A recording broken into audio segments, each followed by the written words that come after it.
Some people are only brave when nobody is watching. New York, 2004. A narrow alley off 9th Avenue. Three men corner a young woman against a dumpster. They rip her jacket, grab her purse. She screams. The street is empty. Nobody comes. But 10 feet away, a large man in a black leather coat sits in a parked SUV, finishing a phone call. He hangs up, steps out, says one word. Stop. The thugs turn around. They see a big, older man under a streetlight. They laugh. The biggest one pulls a knife. Mind your business, old man. He lunges. The knife leaves his hand before his brain registers the movement. His wrist snaps with a crack that echoes off the walls. That man was Steven Seagal. What happened next took 7 seconds and changed that woman's life forever. But what did she do when she discovered who saved her? Now let me take you back to the beginning.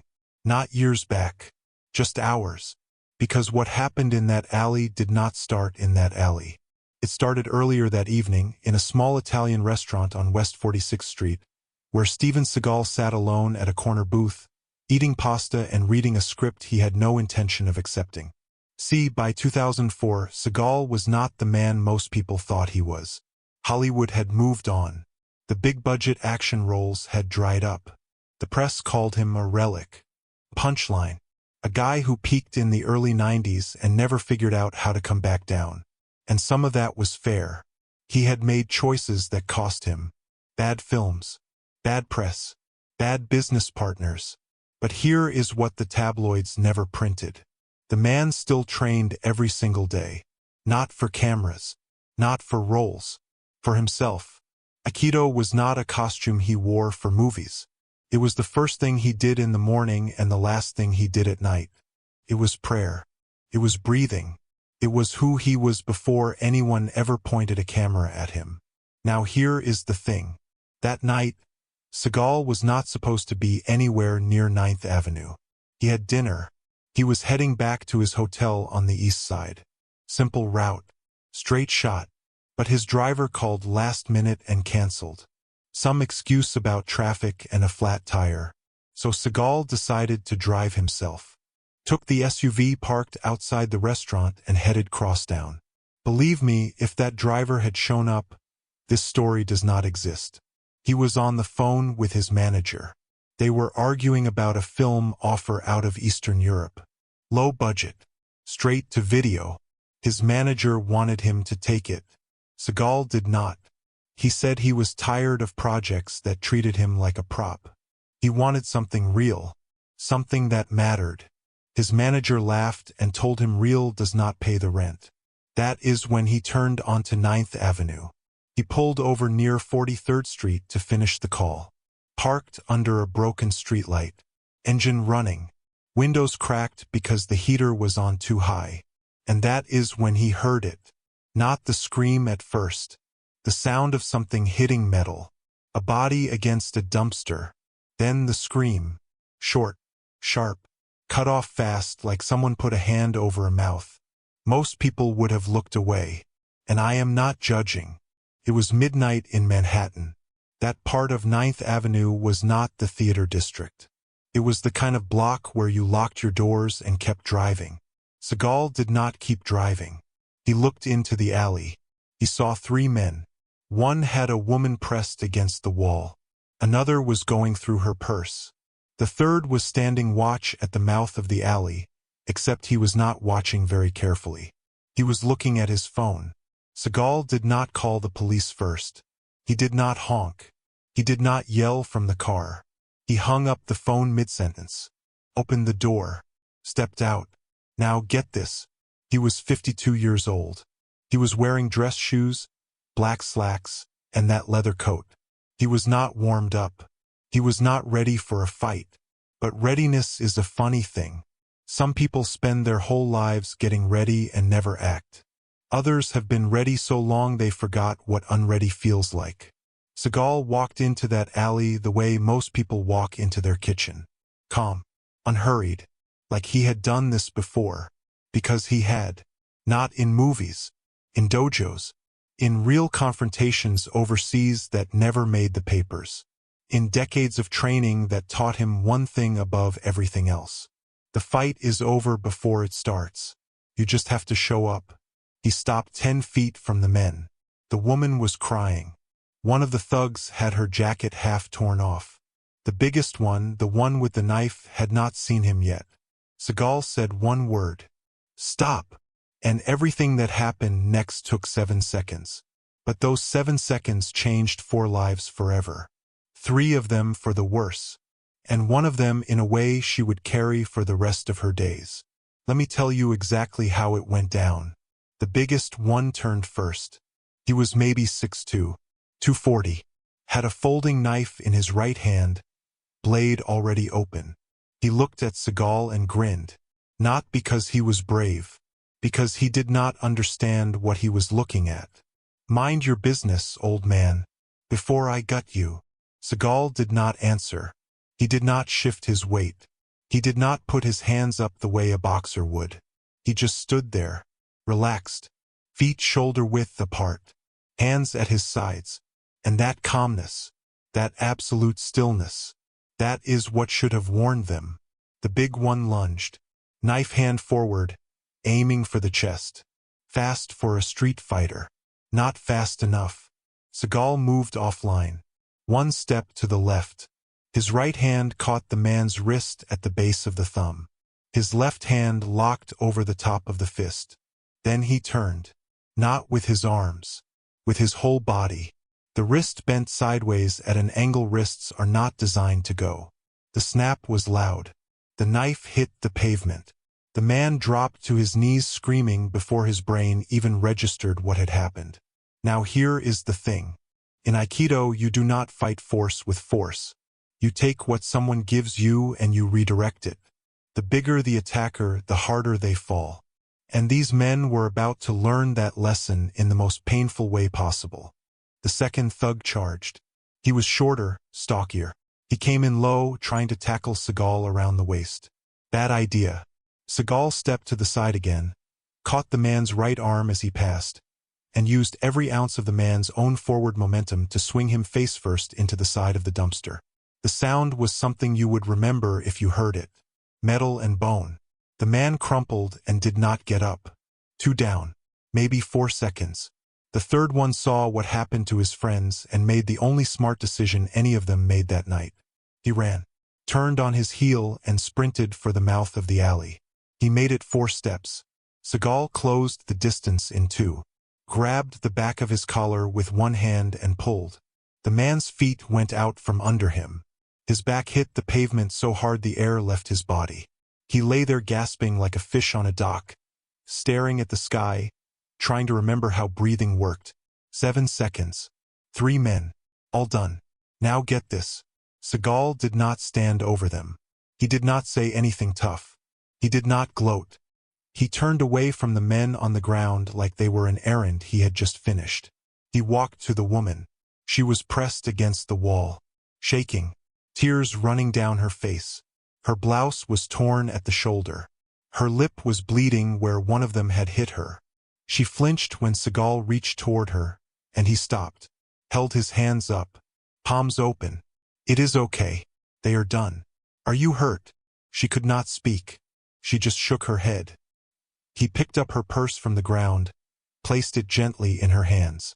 Then he took off his coat, the black leather one, draped it over her shoulders without touching her. She grabbed the lapels and pulled it tight around herself like a shield. Seagal stepped back, pulled out his phone, dialed 911, gave the cross streets, said 3 men attempted an assault and robbery, said one of them might need an ambulance for his wrist.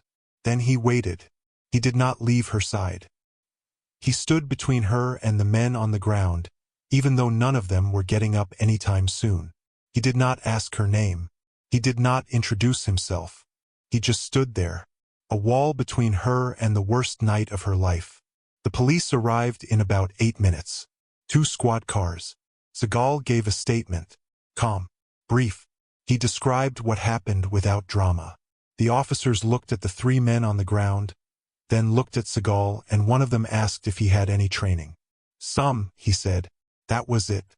He declined to give his full name for the press report. Said he preferred to stay out of it. The officers did not push. One of them recognized him but said nothing. Seagal turned to the woman one last time. You are going to be okay. These officers will take care of you. She reached for his arm. Please. What is your name? At least tell me your name. He shook his head. Doesn't matter. Get home safe. Then he walked back to his SUV, got in, pulled away from the curb, and disappeared into the Manhattan night like he had never been there at all. The alley went quiet. The officers put the 3 men in handcuffs. The ambulance came for the one with the broken wrist. The woman sat in the back of a squad car with Seagal's coat still wrapped around her, answering questions she could barely process. And for a moment, just a brief moment, it felt like it was over. The danger had passed. The police were there. The bad men were caught. Everything was going to be fine. But it was not over. Not even close. Because what happened in that alley was only the beginning. 3 weeks later, the woman, her name was Angela Reyes, 26 years old, worked 2 jobs. Waitress during the day at a diner on 10th Avenue. Did bookkeeping at night for a small trucking company in Queens. She lived alone in a 1-bedroom apartment on West 48th Street. Walked home the same route every night because it shaved 10 minutes off the subway. That route went past 9th Avenue. She never walked that route again. But the real problem was not the route. It was what happened inside her head after that night. She could not sleep. Every time she closed her eyes, she felt hands grabbing her jacket, heard the rip of fabric, felt her back slam against that dumpster. She stopped eating, lost 11 pounds in 2 weeks, called in sick to the diner so many times they cut her shifts in half. The bookkeeping job let her go entirely because she kept making mistakes on the invoices. Numbers she had been handling for 3 years suddenly looked like a foreign language. And here is where the whole thing changed direction. Because while Angela was falling apart, the man with the broken wrist, his name was Derek Loomis. He got himself a lawyer. Not a good one. A loud one. The kind who advertises on bus benches. And this lawyer filed a complaint with the NYPD. The complaint said that Derek and his friends were standing in the alley minding their own business when an unidentified man attacked them without provocation. Broke Derek's wrist. Gave the second man a concussion. Assaulted the third from behind. Now get this. The complaint made no mention of Angela. No mention of a robbery. No mention of a woman at all. According to that filing, 3 innocent men were attacked by a violent stranger and the police did nothing about it. The precinct detective assigned to the case, a man named Ruiz, knew it was garbage. He had read the original report. He had Angela's statement. He had the responding officer's notes. But here is the thing about paperwork. It does not care about the truth. It cares about procedure. And procedure said the complaint had to be investigated. So Detective Ruiz did his job. He pulled the case file. He reviewed the evidence. And he hit a wall. Because the man who intervened that night had not given his full name. The officer who recognized him had written possible celebrity, unconfirmed in his notes but never followed up. The SUV plates came back to a rental company. The rental agreement was under a production company name that led to a dead-end LLC in California. Seagal had vanished cleanly. He was not hiding. He was just a man who finished a task and moved on. But now that clean exit was working against everyone. Because without a positive identification of the intervener, the complaint had weight. Derek's lawyer started making noise. He called 2 local news desks. He told them his client was the victim of a violent assault by an unidentified man, possibly with martial arts training, and the NYPD was covering it up. One of the stations picked it up. Ran a small segment. Alley assault. Victim or vigilante. They used security footage from a bodega 2 blocks away that showed nothing useful. But they had Derek on camera with his cast, looking pitiful, saying he was afraid to leave his house. Believe me, it was enough to turn the story sideways. Detective Ruiz called Angela, told her about the complaint, asked if she could come in and give another statement. She did. Sat in a plastic chair in the precinct for 3 hours, shaking, repeating everything that happened that night. The detective believed her. But he also told her something she did not want to hear. We need to identify the man who helped you. Without him, this is your word against theirs. 3 of them. 1 of you. Angela felt the floor tilt. The man who saved her life was now the only person who could prove she was telling the truth. And she did not know his name, did not know his face clearly. It was dark. It happened fast. All she remembered was his voice. Calm, deep, and the coat. That black leather coat that she still had folded on the chair beside her bed because she could not bring herself to move it. She went home that night and sat on her kitchen floor and cried. Not because of the alley. She had cried enough about the alley. She cried because the world was doing what the world always does. It was punishing her for being a victim, and rewarding the men who hurt her for being liars. But Angela Reyes was not the kind of woman who stayed on the floor for long. She got up, washed her face, made a cup of coffee, and made a decision. She was going to find that man, whatever it took. If you are still with me, do me a favor. Hit that subscribe button and turn on notifications. Because what Angela did next is something most people would never have the courage to try. Angela started with what she had, which was almost nothing. A voice, a coat, and a memory of a large man in dress shoes who moved like water. She went back to the alley, stood where it happened, looked at every building, every window, every fire escape. She was looking for cameras, security footage, anything that might have caught the man's face. The bodega on the corner had a camera, but it pointed at the register, not the street. The dry cleaner next door had nothing. The apartment building across the alley had a camera over the entrance, but the super told her it had been broken for 6 months. Dead end after dead end.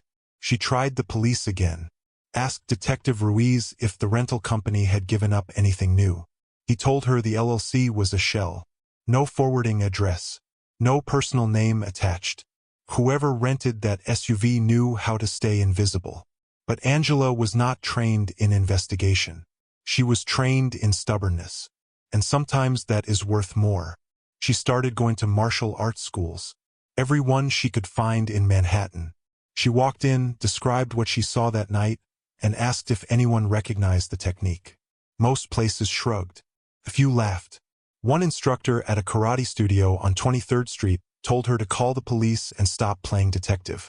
But then she walked into a small Aikido dojo on the Upper West Side.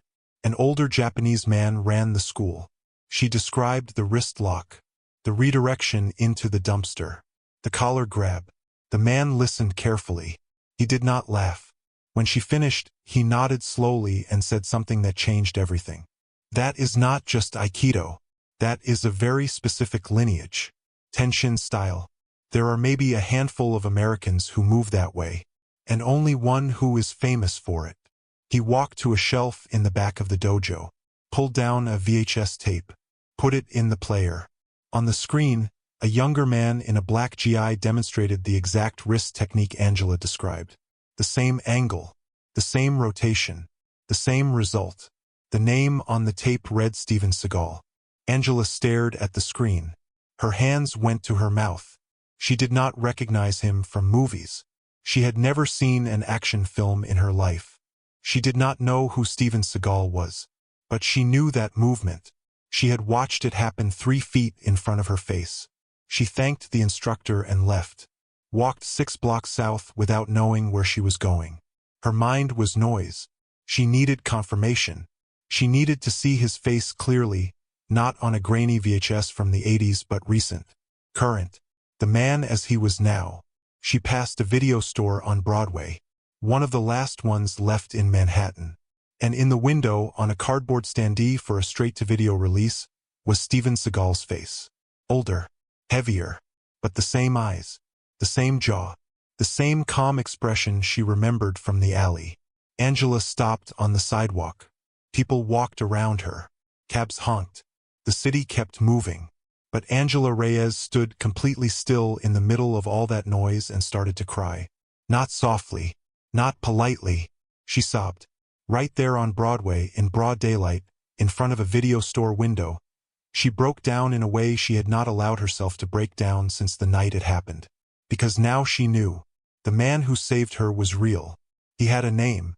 He had a face. He existed. And he had not saved her because he wanted credit. He saved her because that is who he was. She went home, sat at her kitchen table, and wrote a letter. She did not know his address. She did not know his agent. She did not know how Hollywood worked. But she wrote the letter anyway. For pages. Handwritten. Every word careful. Every sentence true. She described the night. She described the fear. She described the sound of her own scream being cut short by a hand on her mouth.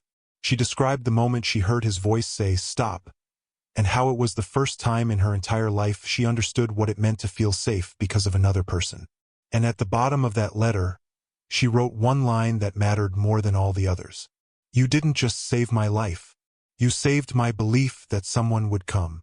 She mailed it to 3 different addresses she found in a phone book and on the early internet. A talent agency in Los Angeles, a production company in Louisiana, and a martial arts federation in Japan. She did not know if any of them would reach him. One of them did. Now I need to be honest with you here. What happened next did not happen fast. It was not a movie moment where the hero shows up the next day with flowers and a legal team. It took time. Weeks. Almost 2 months.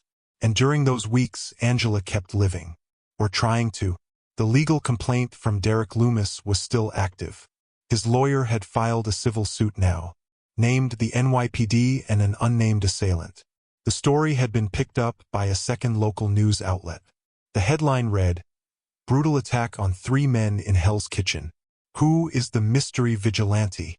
They made it sound like a crime had been committed against those 3 men. Like they were victims. Like the alley belonged to them. Angela watched that segment in her apartment alone and felt something worse than fear. She felt erased.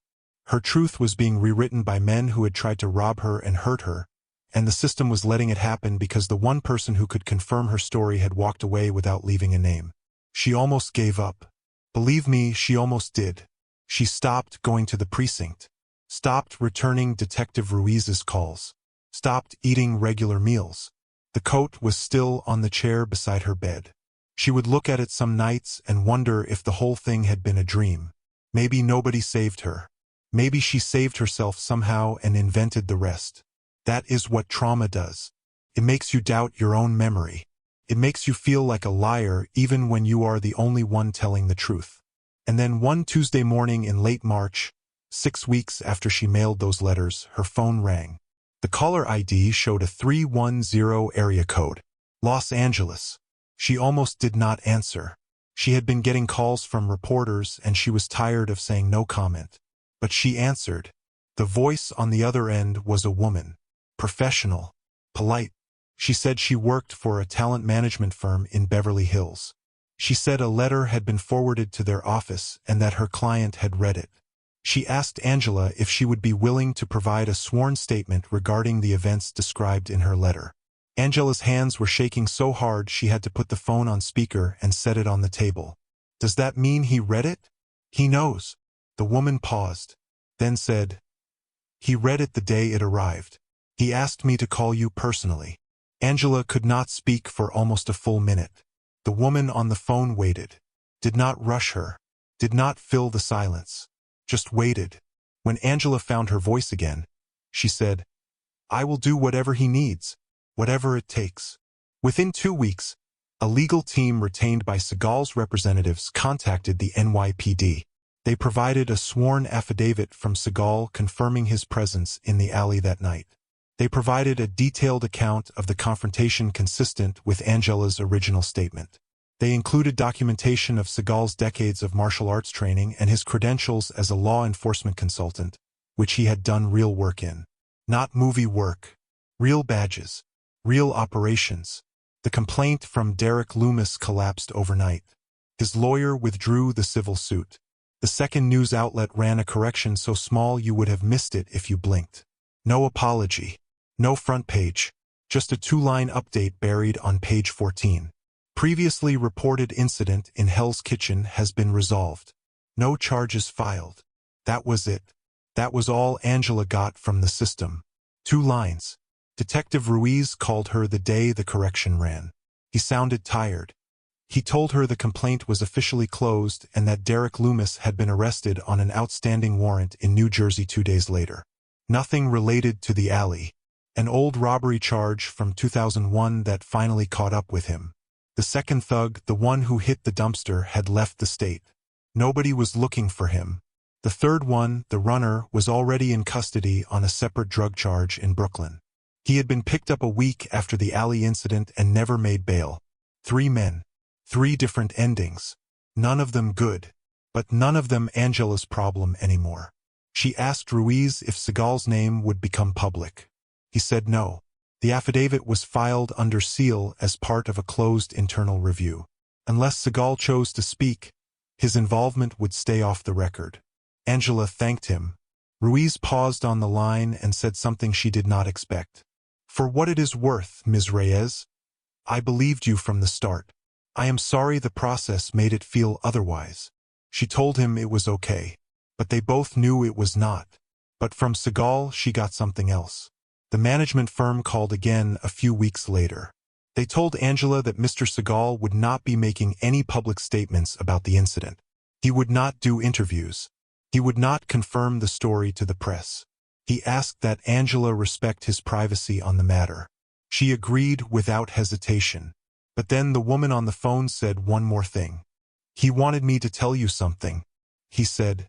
"That letter means more to me than she knows. Tell her I carry it with me."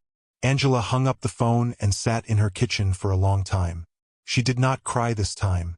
She was done crying.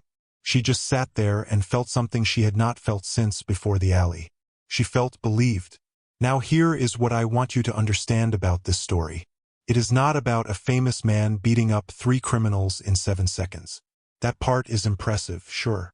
But it is not the point. The point is what happened after. The point is that Angela Reyes screamed for help on an empty street and someone came. Not a police officer. Not a neighbor. Not someone who was supposed to be there. A stranger. A man with no obligation and nothing to gain. He came because he heard her. That is it. That is the whole reason. And then, weeks later, when the system tried to bury her truth under a pile of legal paper and bad headlines, that same stranger reached back from 1,000 miles away and said, "She is telling the truth. I was there." He never sought credit. He never did an interview about it. He never posted about it. People close to him say the letter is still folded in his wallet. He has never shown it to a reporter. Never used it to promote a film. It just sits there. Piece of paper. For handwritten pages from a woman in Hell's Kitchen who needed someone to show up. And someone did. Angela eventually moved out of Manhattan. She could not walk past 9th Avenue anymore without her chest tightening. And she decided that was no way to live. She found a small apartment in Stamford, Connecticut. Quiet street. Trees. A landlord who did not ask too many questions.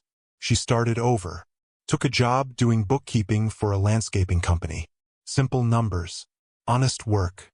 Started going to therapy every Thursday afternoon with a woman named Dr. Patel, who never once told her to move on or get over it. Just listened. Week after week. Let Angela talk until the talking did not hurt anymore. Took almost a year. But she got her life back. Not the same life. A different one. Smaller in some ways. Stronger in others. She told a friend once that the hardest part was not the alley. The hardest part was the 6 weeks after, when nobody believed her. And the best part was not being saved. The best part was being believed. She never met Steven Seagal in person. Never spoke to him directly. Never got another message from his team. And she was fine with that. Because the coat on the chair and the letter in his wallet were enough. They were proof. Not legal proof. Not media proof. Something quieter than that. Proof that on one dark night in New York, when the street was empty and nobody was watching, a man chose to be brave anyway. And I will tell you something. That is the rarest thing in this world. Not strength. Not speed. Not knowing how to fight. The rarest thing is someone who acts when nobody is watching. Someone who does the right thing when there is no camera, no audience, no reward. Some people are only brave when nobody is watching. And those are the only ones who matter. That is the story. And every word of it is true.